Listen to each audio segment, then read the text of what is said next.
Why can't somebody in the middle of the jungle have access to all of this knowledge and create something? Maybe in 2 generations we don't have to work for a living anymore. What does a world like that look like?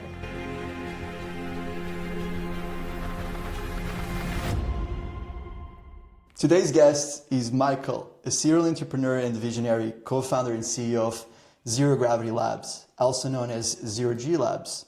Michael previously built and scaled a wellness startup, Garden, to over $100 million in revenue before turning his focus to the frontier of Web3 and AI. At Zero G Labs, he's leading one of the most ambitious efforts in the space, building a modular layer 1, blockchain designed to support decentralized artificial intelligence at scale. Under his leadership, Zero G has raised over $350 million, making it one of the most well-funded Web3 infrastructure startups to date. Michael's mission is bold: create the world's first decentralized AI operating system, enabling AI to become a public good rather than a centralized commodity. Michael, Well said. it's a pleasure to have you here and fascinating what you're doing. You've been in an incredible journey from Stanford, Bain, Bridgewater, Microsoft.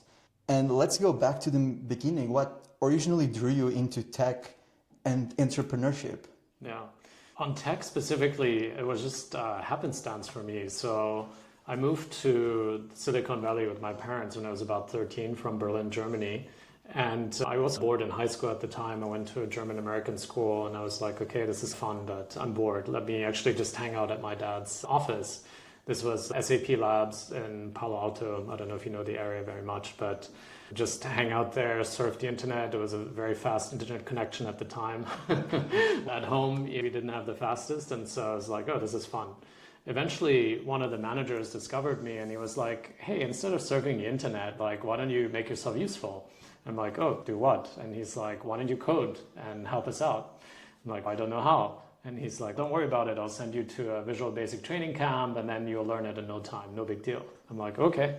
And then 4 weeks later, I came back and I started programming at the time some of the first Web 2 applications. It was, I think, XML and SoapStack and all of the kind of Microsoft type of applications and Visual Basic based, which are not as relevant these days. But that's really how it happened for me. I just showed up to a particular place and then one person discovered me and said, wanted to invest in me directly. And so I was really excited about that. That's amazing. So it allowed you to build these foundational tech skills. Visual Basic, I mean, is an old language, but it's a great foundation to understand this whole web world. And were you at the point where you're at crossroads there? Like, should I go into tech, become a programmer, or maybe just do more consulting or corporate America business world? Yeah, it actually made me realize that I didn't want to be a full-time programmer because I enjoyed the work itself, but for some reason I liked connecting with people more. And I couldn't imagine myself just being at a desk consistently. And so I wanted to try out other things. So when I went through college, I tried out technical product management at Microsoft. And then I saw other people also going into consulting and investment banking and various other fields, accounting and so on. And I said, management consulting seems like really fun. I want to try that out. And so it was really based on my passion to try it out, and joined Bain & Company right after college and spent a couple of years consulting major Fortune 500 tech and finance companies. And it gave me a really good understanding of what strategy and technology development at scale actually looks like. Well, so that gave you a broad experience of the market and you saw how does these big corporations do their game, how things work. And then you transition into a couple other firms. Correct. And you decided onboarding this journey, that's entrepreneurship, the risk journey. How was this transition and what led to be the fuel for it? Was it a pivotal moment that you said, okay, I am done with this corporate world, all these hiccups, I'm just here, it doesn't make sense for me, I don't feel it? Or you slowly got pulled to it, especially being in the Bay Area, entrepreneurship is very strong there. Yeah, I think there was a few things that led to it, actually. The first one was I observed my dad doing a joint venture at the time, which was between Intel and SAP called Pandesic, which was like a full e-commerce suite. It was ahead of its time, and it ultimately failed, but I could just see how much joy he had being an entrepreneur because he was part of the founding team of that company. And so I saw that was one aspect. The second thing I noticed about myself, I just wanted to craft my own path. I wasn't really bothered what other people thought of me. Like, I didn't need to socialize too much in high school. I rather went and did some programming for SAP Labs. And actually, funny story around that too is that I was too young to actually get paid officially, so they gave me free hardware, and so that was pretty fun. And then instead of also continuing high school, so German American school ended at 10th grade because there wasn't enough students. What I decided to do is, why don't I just apply for the GED and then ace the GED and said, oh, I can now go to junior college first, take college level education. This was when I was like 16, and then transfer to another school eventually. And so I think my path was never very linear. And so I think entrepreneurship suits me well from that perspective. And then the final aspect to that was, I was at Bridgewater and like really enjoyed the people, the problems, but I was internally feeling miserable and I couldn't put my finger on it. Like I was compensated really well, but I was just not happy. And I just didn't understand why. And that kind of led to a journey of self-discovery after Bridgewater. And I did a lot of things like went really deep into meditation. I took courses like landmark education and various other things. And then realized that a lot of times what I ended up doing was that I was creating a story around my dad. And I basically wanted to accumulate like big brand names to show to him that I'm good enough for his attention and love and care, versus actually figuring out what is it that I really truly want to do and that I'm really passionate about. And so I was basically realizing that I was running my life based on a story I had about him, that I wasn't good enough for him. And so I needed to prove to him that I'm good enough by getting all these things. And then once I realized that, completely changed my relationship with him. I called him up and said, hey, I realized this. I love you, Dad. I made the story up around you. And now I'm going to create the life that I want to live. And so that's what then drew me into entrepreneurship as well. Oh, and creating the life you wanted to live, you started a company called Oh My Green. Yeah. What was the inspiration behind the scenes? Was it your time during all these previous large corporations that you saw that maybe people were missing a spiritual touch, or they were not enlightened about their wellness, just the food they eat, which in America is a big problem? Yes. Yeah, that's the thing I consistently found myself complaining about. And I was like, instead of complaining about something, why don't I do something and fix it or find a solution that actually changes it? So one of those things was every workplace I was in, all they were serving were basically unhealthy sodas. And that was like the primary ways of getting drinks and so on. And then the food quality itself, also food was highly processed in general if they had a cafeteria. So I kept complaining about that. And the snacks tended to be over-sugared, over-processed. And so I said, okay, if we want to make a change, let me just start there. Change the food element within the workplace and then add other elements on top of that, like yoga and meditation in the future. So it really came from, I saw this problem, I saw me complaining about it all the time, and then said, instead of complaining, I'll just go and fix it. So you went on to the market and you created this startup that was providing way better food and packaging, or that type of food. Exactly. To people. Better food and holistic wellness practices to the workspace.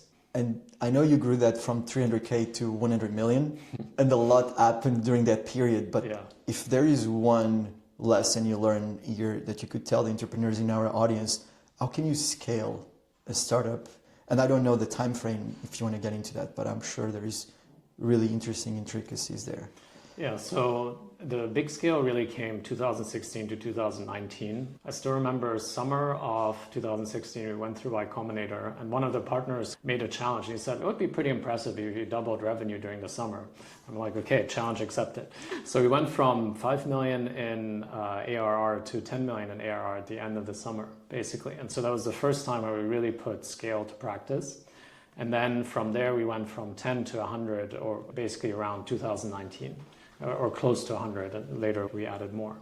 And so the scale came with a whole host of problems, because initially we started with an operating model where we wanted to run everything ourselves, because we wanted to understand all of the key components that happen in order to actually deliver goods into an office and well-being workplace.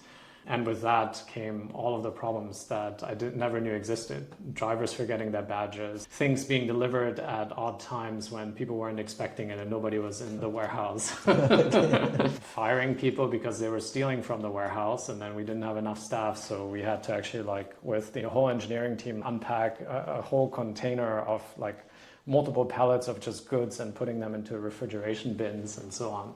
Yeah, we had some fun experiences trying to scale our physical operations. Eventually, we moved to a model where we became the platform, more like DoorDash, essentially.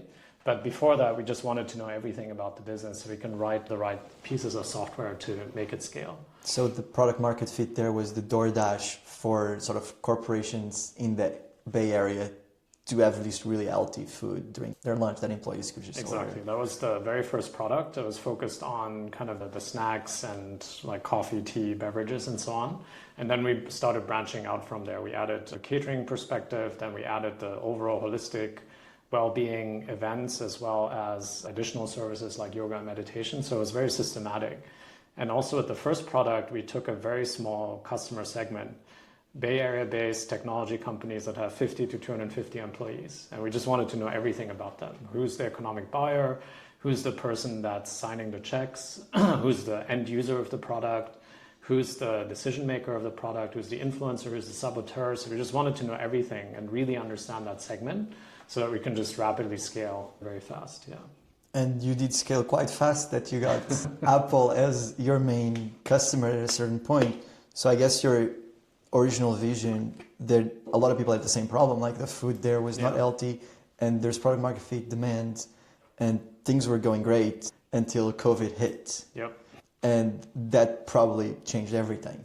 Changed everything for sure. I still remember this was March 4th, I think, 2020. We had a board meeting and we're like, this is going to be a breakout year for us. We're going to be IPO ready next year. Watch us on that journey. And then literally 3-4 weeks later, I had to do mass layoffs because COVID struck. And then all of our customers are like, why should we pay you if there's nobody in the office? And our contracts prevented them from canceling. But after a while, they were like, it's September, 6 months into COVID, and still we don't know when the end is in sight. We need to like lower those contractual minimums.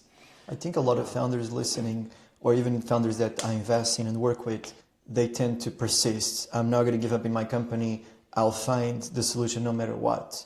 Did you at the moment where you thought, okay, we're going to keep pushing, we're going to try, COVID is going to go away? And when was that pivotal moment that you said, okay, it's time to put this down and move on?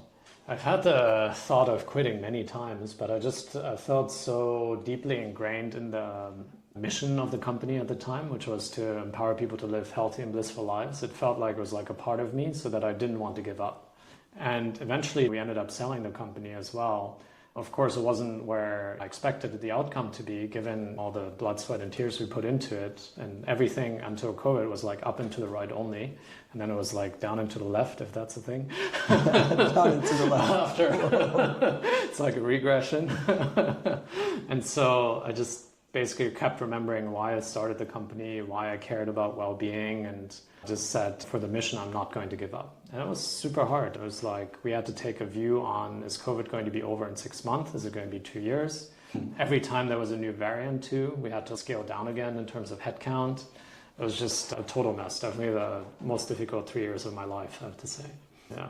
And I guess there's a point that you say, okay, it's time to move on. Even despite being a very fulfilling mission, it just didn't make sense because COVID did change everything completely, and probably a lot of people did left the Bay Area and just work remotely or move away from the city. Yeah, exactly. I think that makes a lot of sense. Yeah. And you're looking into new ventures and frontiers. Yeah. What initially drew you into crypto and AI?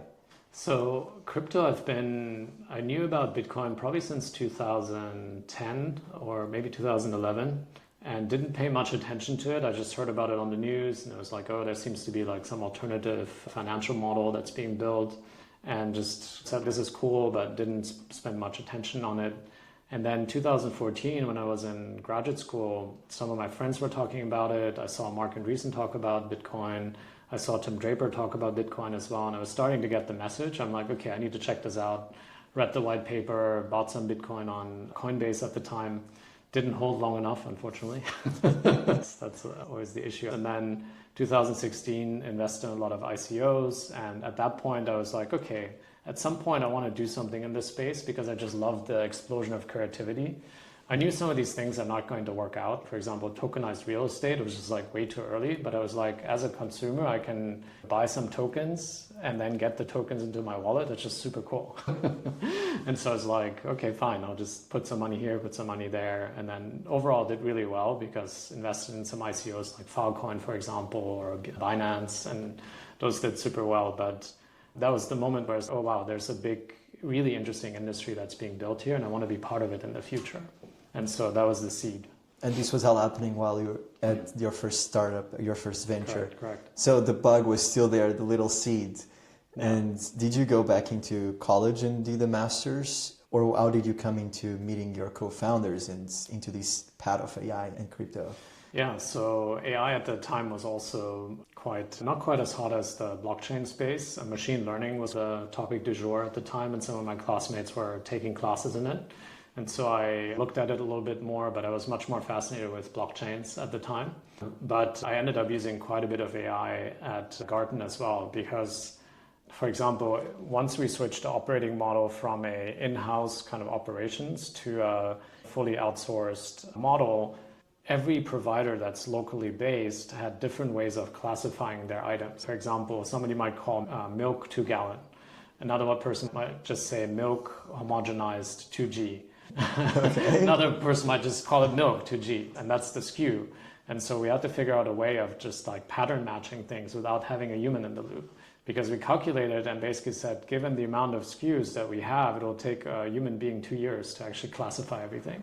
And it also didn't give us much flexibility to add new SKUs or remove SKUs very rapidly from the system and completely automate that entire supply chain process, for example.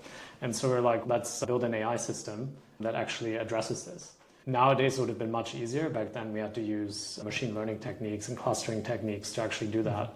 Now we could have probably built it on, I don't know, N8N with some ChatGPT API and start having ChatGPT cluster things based on some database access that it has, yeah. Was OpenAI even popular back then, just to use the API simply? Yeah, no, not at all. I think that really changed 2022. That's when I met my co-founders for Zero Gravity. One of my classmates actually from Stanford, Thomas, who I invested in some of the crypto things together with, called me up and he basically said, hey, I invested into a company called Conflux. They're one of the only regulatory compliant layer ones in China. Ming and Fan want to do something more global scale. Are you interested in meeting up with them?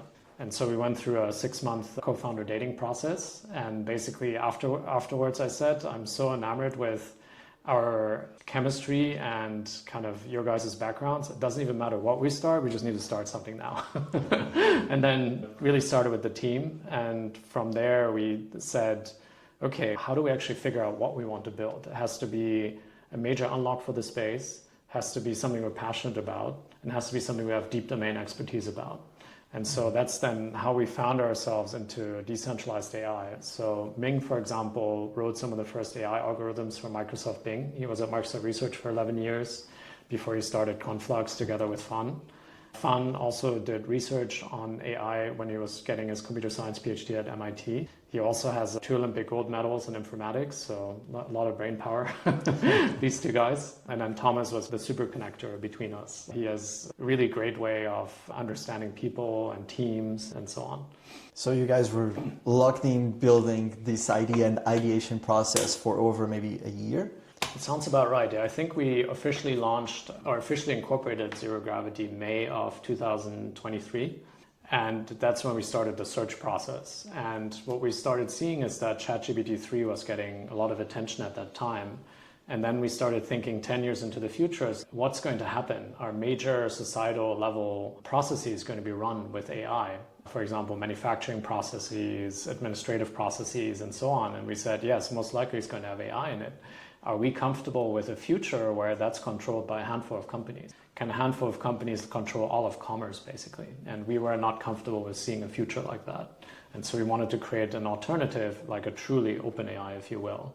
Because with centralized or open AI, ironically, it's closed AI because it's completely black box. Where did the data come from? How is the data labeled? How is the model trained? Which version of the model are you getting? Is my data being used for training data sets? Of course it is. Deniability. Yeah, absolutely. Even if they say they're not using it. And then how can you then trust something that you can't verify, especially for these major societal level use cases? And so that's where we said, okay, we need to build a decentralized AI operating system to counteract this. And why in blockchain? Blockchain, because it has some nice properties. So blockchains have this property of provenance, the origin of something, and that there's a trail that happens. And so that's a really nice property for AI, because you want to know, where did the data originate from? Were there any data poisoning attacks that happened along the way? It could be as benign as, I love giving this example, it's, let's say Nike approaches OpenAI and says, I'll pay you $10 billion to train your model in such a way that every time somebody asks about sports, Nike is mentioned. Seems like a fun example, but that's a way of biasing the model. A less fun way would be to say, what if I insert ways of making a bomb into these models, so that when people randomly ask about something, it tells you about how to make a bomb, for example. So controlling the data and the way it's processed within the system is very important. That integrity of the data, essentially, blockchain allows us to protect it in a sense. But on the other side of the coin, blockchain is not that scalable at all. And right. I do know that, and through my research, it was that zero gravity can reportedly achieve 50 gigabyte throughputs, which it's something unseen in the blockchain industry. Just for comparison, for our listeners, Ethereum does 1.5 megabytes per second. So what are you guys cooking up here? How is this technology even possible? Because this can be really revolutionary. Yeah, when we started, Ethereum was doing about 80 kilobytes per second, and this is after some of the DA upgrades will happen. But basically, what we figured out is the core insight was that we need to segment data into a data publishing and into a data storage lane. So Ming, from his background, he's the CTO and co-founder, as I mentioned, had a lot of research on the decentralized storage space and distributed system space. And so one of the things he figured out is, how do you have Web 2 like data structures in a Web 3 setting? So how can you have lock-based data, and then an abstraction on top of that is key value store data, and then a further abstraction transactional data?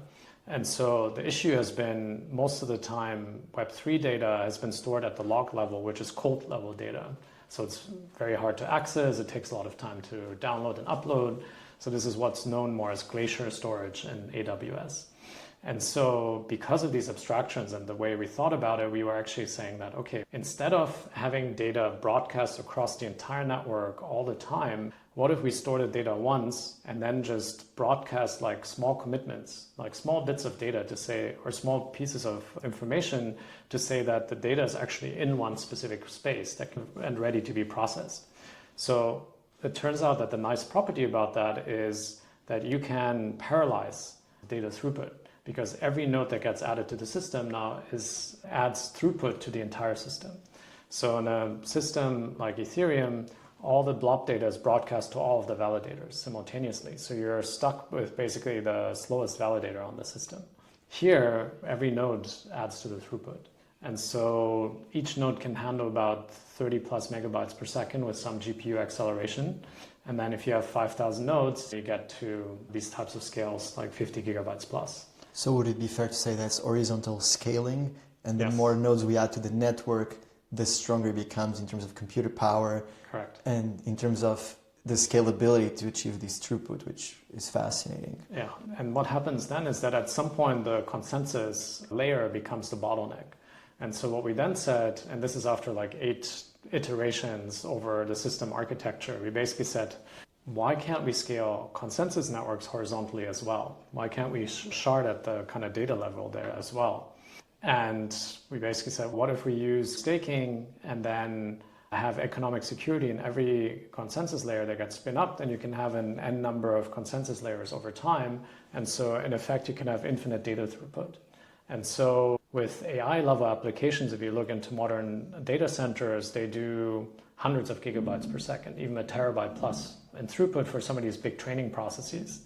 So how do we bring that on chain is through this parallelization, essentially. And so in order to do this, we'd have to spin up 20 consensus layers, essentially, to enable that level of data throughput. And with this architecture, do you see a future where we can go up against these centralized players that are running massive amounts of computer data and energy to process all this information, and can we provide a strong enough output that the consumer is like, oh, whoa, this is comparable, this is great, which has been a friction point in the blockchain industry for a while, not having these consumer apps out. Yeah, that's the goal. It's going to take a couple of years to catch up, because what's not possible today is to tap into 200 million consumer GPU graphics cards, for example, and then have them run inference across an entire network, or have them run a complete training process for a 400 billion parameter model. That's not possible right now because it's still a research level problem. You're dealing with batch level processing, asynchronous processing, data latency issues. What if a GPU fails? Is there redundancy built into the system? So there's a whole host of issues. The state of the art at the moment is, I think, a 10 billion parameter model that was trained across 2 data centers. But even there was data centers that were used and not consumer GPU devices. Another problem is heterogeneous GPU devices. In data centers, you can just say, okay, I have thousands of H100s. But in consumer GPU devices, you have an AMD chip card, an NVIDIA chip card, and maybe an NVIDIA 280 card, another one maybe a 490 card. So how do you deal with all of that during training processes? So there's quite a host of issues that need to be solved. But once it's solved, then you have a Bitcoin level combination of community event. So anybody can contribute to AI and benefit from it. And so that's a really cool future to be part of. So it's quite similar to just setting up and running a Bitcoin full nodes and contributing to this decentralized peer-to-peer network, which was the original vision from Satoshi. And this also became controversial as a lot of cloud partners, just people would not run their own node in their phones, and it's still a dream for Ethereum, but it's there. And where do you think in the future there'll be a day that things might get dystopian in terms of decentralized AI systems we have, and people are like, whoa, this is going too far, it's having tampering, there's too many influences through the back door, we should maybe stop this and really focus on decentralization? Or it will always be, no, centralization, its speed is efficient, better results at the expense of us as consumers? Yeah, I think the danger point starts tipping once we start having humanoid robots essentially running around with AI systems embedded into them. So embedded AI essentially. So in the next 3 to 4 years, I think we're in a very dangerous critical path. Because what if you can't align those systems correctly from a centralized perspective? Because you're basically putting all of your trust into one company. Let's say a horror scenario is an outside attacker, let's say a state-owned entity, maybe a North Korean hacker group, whatever, breaks into OpenAI, takes control, and then influences how humanoid robots behave, and all of a sudden they become an army to be controlled. And that's a bit of a horror scenario. And what if then the hacker group loses control? There's an artificial superintelligence that figures out, I don't need humans anymore, I can do this better myself, so let me just remove humans from the equation altogether. And so that's a very possible doomsday scenario. And so we just want to prevent that from happening. And so the way we think about it, and again, this is very much research, we don't have the full answer to it yet, but what if we have AI alignment nodes that act almost like a police force, that look for things like data poisoning attacks, that look for things like model drift, that look for other attackers trying to overtake and embed various things into these systems. Makes sense. And you said it's all theoretical and it still has not been put in place, but I know you guys have run a test net and had quite fascinating results and a few bottlenecks. If you want to take a deep dive into it. Yeah, we just released a testnet v3 actually called Galileo. It's been very fun. What we noticed from testnet v2 is that there were a lot of Sybil attacks. And so, for example, the faucet, we didn't put any like social verification or Discord verification into it, and we just got super spammed. And so the testnet was just consistently, because people are not paying anything to pay for transactions, they could basically just spam the faucet, get as many of the testnet coins as possible, and then just do a bunch of transactions, because they probably believe that by doing more transactions, they get more of an airdrop. And so our testnet v2 chain just got completely spammed, and we ran into all types of like mempool issues and so on. And we're like, we weren't expecting to scale this quickly, but since we're there, we might as well fix these issues right now. And so we released testnet v3 to address all of these. So happy to say that from a TPS perspective, we're already at 2,500 TPS, just with some modifications to like Comet BFT, so it's a Cosmos-based chain originally. And I think if we introduce our own custom consensus, eventually we can push this much further. But our goal for mainnet is to get up to 10,000 TPS. Because with that, you can already run on one shard major modern Web2 applications that can migrate over. So 200 million user type of games, for example, can be run on one shard with 10,000 TPS if you design it correctly. Oh, and you do have the right team with you to build this. Very fortunate, yeah. The tech part, and it sounds like you're in great hands at Zero Labs. And shifting gears here, this is a topic that most founders are always curious about. How do I solve this problem? How did Michael go about this? And I think your story is particularly interesting because I know initially you're planning on just raising $5 million. That's kind of what you needed. And things went a bit different to 350 million. Yeah. Do you want to give us a brief rundown? And for founders that are initially stuck in that period, how can I raise money? Should I just take checks from any angels? Should I just go into A6 and Z, ping them every day with my deck? Maybe I should go into Y Combinator. That's the only way. What is your guidance here, and how would you better position yourself for the advice? Yeah, we looked at it a lot from first principles. We basically said, what does it take for us to build this product for 2 years so that we can show some great results? And we're like, okay, let's do some quick financial calculations. $5 million will get us there. So 2 years of runway with, 20-person team, something like that. So we approached it from that, and we said, okay, seems like a good way to go to market with. This is very much based on a core need. And then we built a compelling story at the time because we took a very modular approach. We wanted to build each component bit by bit. So before even going to the layer one, we just said, let's just solve the data problem. So we've got the storage system more or less built. It was like at an alpha stage at that point, just because Ming did a lot of work on it already. And then we said we need the data throughput for onchain AI applications. So let's focus on the data availability layer and then race for that. So the fortunate thing that happened is that at the time, Celestia also went to market. And because it had such good token performance, that really boosted our fundraising efforts, because all the investors, they were like, oh man, I missed out on this. I need to now invest into the next version of that. Basically came in swarming in. And once we had some momentum, I think once we got our fourth term sheet, this was from Hack VC, then the floodgates just opened. And so we created our own market basically. And so that's one thing that now we have an accelerator, we have a guild on zero G campaigns, all the founders that come through there, I basically tell them it's economics, like you're creating a market.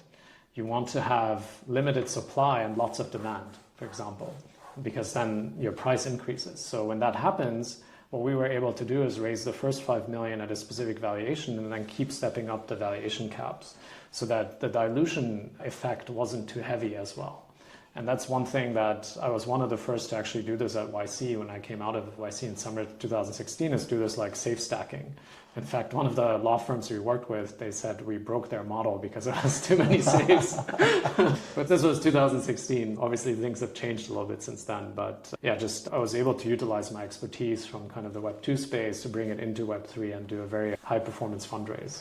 And so we ended up with 35 million. We were like 20x oversubscribed. It was like absolutely crazy. I never expected that to happen. But yeah, a few things definitely helped us. Was it very hard initially on those first 100K, 200K? Did you know exactly what doors you're going to knock? Or you just went to market, okay, we need, for this part of what we're trying to build, Mr. VC, would you like to invest in us? How was it even the first reactions? Did it caught on fire immediately or only after that fourth investor, that big lead check?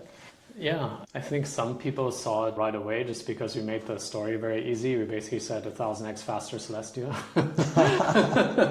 And people are like, okay, I get it, makes sense. And so others were like, do we need another one? Does this matter? Like, how does this tie to AI? And so there's obviously a lot of skepticism because providing a number, something like 1000x faster, is always like a little bit skeptical. How can you do that? And so we needed to make sure we had a lot of, like, the way I fundraised is we had a 15-page deck and then a 60-page appendix.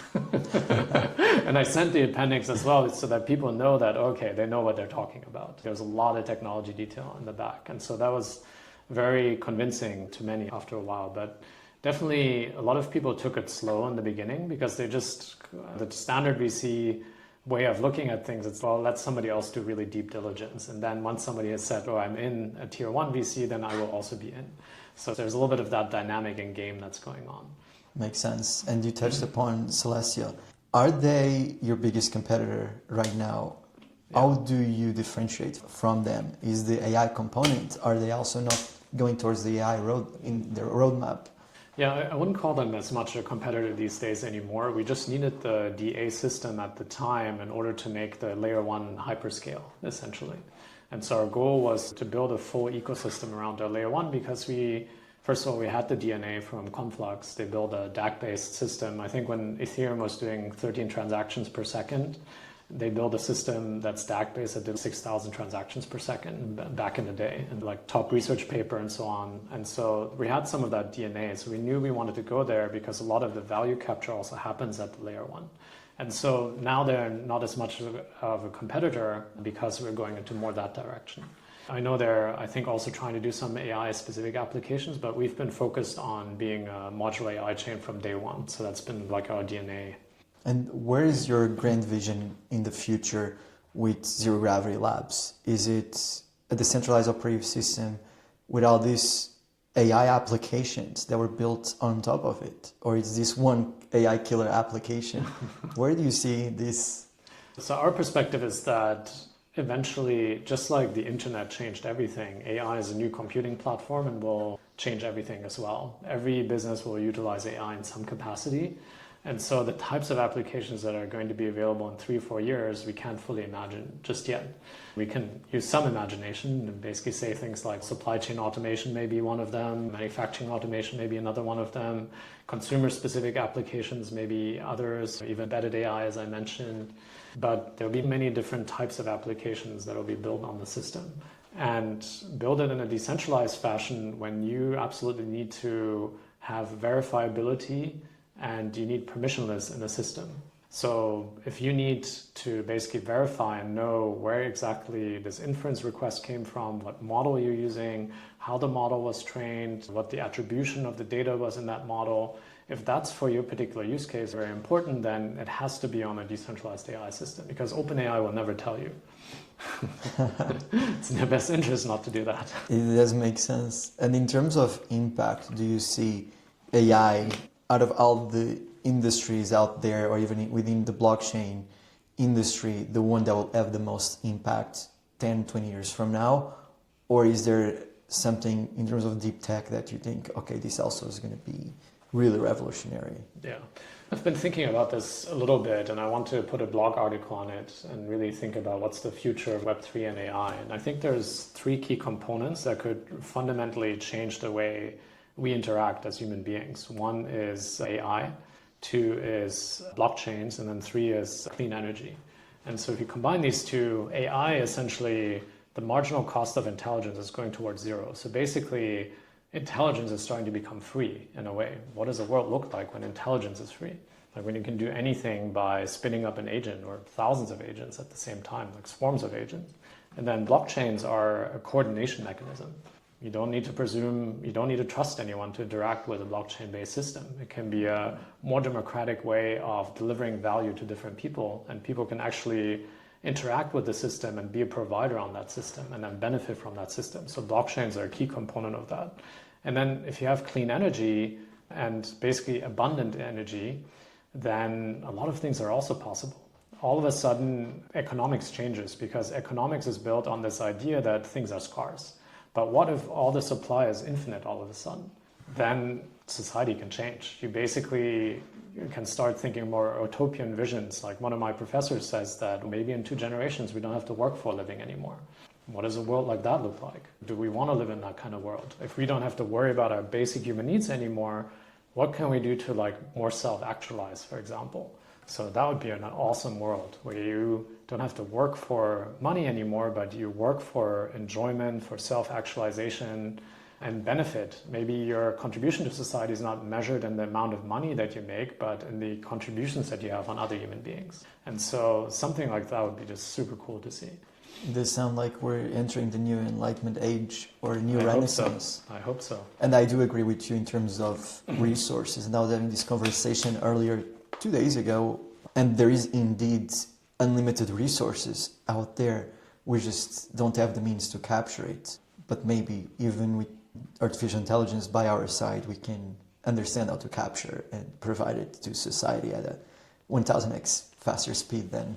I hope so. If I also think about the institutions that we have, a lot of knowledge, the way it was created, is in centralized institutions that basically held the power of saying that, okay, this is a good research paper and this is a good way forward. Like some of these elite institutions, and I happen to go to some of them, of course, so nothing wrong with them, but why can't somebody in the middle of the jungle have access to all of this knowledge and create something that then improves society in different ways? So it completely democratizes ways of innovation, ways of research. What if that person then finds a way to tune an AI model that comes up with new research topics that then push human beings into new directions, new medicines, new space travel, whatever it is. But it just completely broadens access to everyone. Yeah, it does sound like a very interesting future. I think zero gravity is indeed positioned to be in a place where builders can come in and build this future on it in a way that respects humanity and society. It is not just one group taking most of this equity in all the knowledge or in this system which will have so much impact. Yeah. Michael, for the founders listening who are looking to build the next frontier, who are looking or thinking about either they should build real estate on the blockchain or maybe they should go into AI, what is one piece of advice you would like to give them? One of the mistakes I made in my previous company at Garten is when there was money on the table, I basically just said, no, I worry too much about dilution and so on. And I said, oh, I don't need more. You never know what's going to happen. I never predicted COVID, for example. And once we got into COVID, one of the reasons I had to do mass layoffs is because the term sheet that was in front of us that I was expecting to close, we literally had a signed term sheet and going into legal papers, they all of a sudden just pulled away. And so obviously I will never work with that investor. In the future, things like that happen. And so if there's money on the table, then think about rainier days. And that's one of the reasons why we also raised more, because 2 years is great for runway, but now we can actually accelerate our tech process significantly more, 2-3x, and actually build an entire operating system versus just one component. And instead of having 20 people, we now have 60 people and are able to do that and find ways to have, it always takes more than you think you need.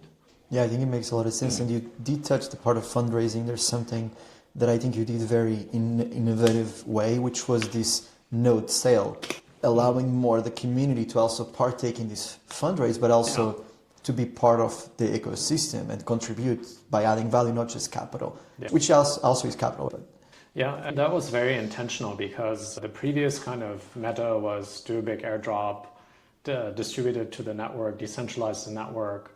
But what's happened recently with the market conditions is companies are playing all types of games with it. They say, oh, we allocated, I don't know, tens of percentages, but then in reality it's only like single digits percentages because they're shuffled around thousands of wallets and you can't actually track things and so on.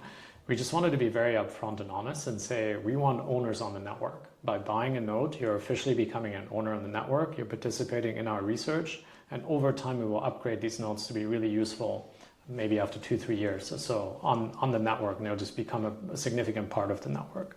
And yeah, our intention was never to give huge airdrops as a result. We wanted owners to participate in the network by staking and saying, here's something I'm buying for monetary value, I'm going to value it more, and therefore I'm going to support 0G. And so as a result, we have close to 9,000 unique node holders. And so that was our distribution and decentralization mechanism primarily. Which are incentivized to hold the token and are aligned with the ecosystem, not just to sell as an airdrop, and they want to contribute over time to what you guys are building at Zero Gravity. Yeah, exactly. Airdrops, in some ways, if you put it into Web2 language, it's like an awareness campaign. Like, how many awareness campaigns have you seen that actually result into real users on the chain? There's so many cases of like layer 2s doing big airdrops and then becoming ghost chains afterwards because people are on to the next thing. So it's like an awareness marketing campaign, but what we want is like real long-term committed users on the platform that are not just here to flip very quickly. Makes sense. For the investors listening or builders, how can they get involved? Can they still get a note? Can they still invest? How can they find you in Zero Gravity and their latest updates? So we are on our road to mainnet, and so the node sale has officially ended, but we're planning some more kind of liquid type of fundraisers as well. So if anybody's interested, can definitely write me an email, just michael@zerog.ai, or find me on X. I'm just michaelh_0g. So either way, you can get in touch. And one last question that I didn't get a chance to ask you is, what is the origin behind the name? It did come out of a brainstorming exercise, but we were also intentional behind the name. We wanted to have something that signifies that infrastructure should actually be invisible. Because my whole belief is that in Web3 especially, we've been spending so much time talking about infrastructure, which makes a ton of sense. The infrastructure needs to be ready to support modern applications. But nobody really cares about infrastructure from a user perspective. Like, nobody goes into Netflix and then says, oh, I'm so excited about like switching up my encoding algorithm and like changing my payment provider and then figuring out which AWS server it should be on. You don't care about it. You just want to get a job done. And so similarly, we wanted to signify, we want to build infrastructure that's invisible to the end user. And so that's why Zero Gravity came out, because in Zero Gravity, things are frictionless. Wow. And so that's actually an amazing name. Michael, it's a pleasure to have you in the podcast. Yeah. Cheers.